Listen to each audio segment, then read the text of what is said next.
Channel of Vadodara. Vadodara શહેરના સુલતાનપુરામાં આવેલી imitation જ્વેલરીની દુકાનોના તસ્કરોએ તાળા તોડીને આતંક મચાવતા પોલીસના નાઇટ પેટ્રોલિંગના ધજાગરા ઉડ્યા છે. વડોદરા શહેરના ટ્રાફિક તેમજ રહીશોથી ભરચક વિસ્તાર એવા સુલતાનપુરામાં આવેલ જ્વેલરી તેમજ ઇમિટેશનની દુકાનોને તસ્કરોએ ગત રાત્રે નિશાન બનાવી દુકાનોના તાળા તોડ્યા હતા. એક સાથે એકથી વધુ દુકાનોના તાળા તૂટ્યા હોવાથી દુકાનદારોમાં ચર્ચાનો વિષય બન્યો છે અને પોલીસના રાત્રિના પેટ્રોલિંગ મુદ્દે અનેક સવાલો પણ ઊભા થયા છે. એટલું જ નહીં, હવે દુકાનદારો અસલામતીની લાગણી અનુભવી રહ્યા છે. દુકાનમાંથી કેટલા રૂપિયાના માલ સામાનની ચોરી થઈ છે તે હજી ગણતરી કરવાની બાકી હોવાથી ચોરીની રકમનો આંક બહાર આવ્યો ન હોવાનું જાણવા મળી રહ્યું છે.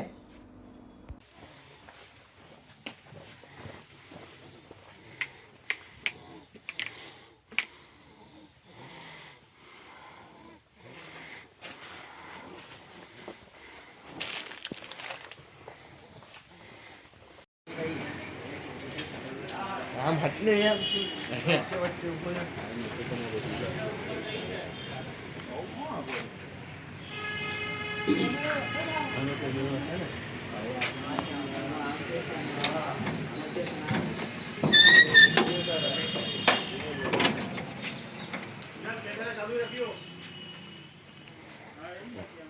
आम तेम थયું નહીં લા ભાઈ.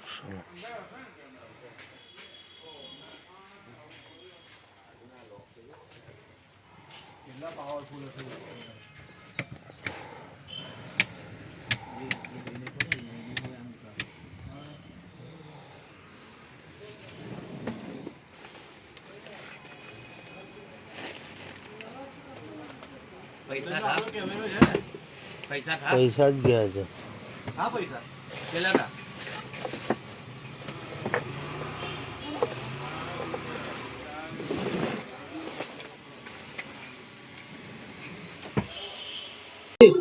આજે સવારે એમને સામે 9 વાગે ફોન આવ્યો ચંદ્રુભાઈનો કે તમારી દુકાનના તાળા માળાને શટર બધું ખુલ્લું છે. તો છોકરા બાબાએ કીધું, બોલે પપ્પા બી ઘરે છે ને સ્ટાફ બી ઘરે છે, તો દુકાન કોને ખોલી છે? બોલે ભાઈ તારી દુકાન ખુલ્લી છે.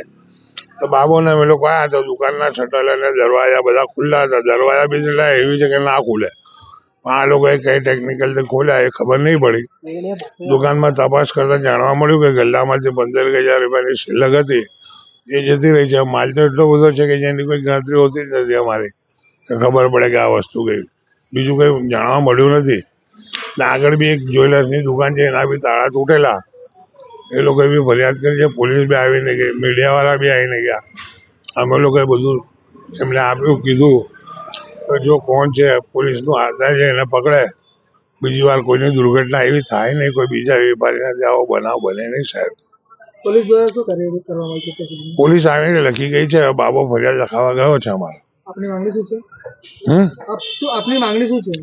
અમારી માંગણી આ જ છે કે બીજો બનાવો બને ને કોઈ બીજા વેપારી બચી જાય. કારણ આખો વેપારી વર્ગનો વિસ્તાર છે, આ તો બધી દુકાનો આવેલી છે અહીંયા. કયો વિસ્તાર છે? આ સુલતાનપુરા લાલા કાકા ભજીયાવાલાની ગલી.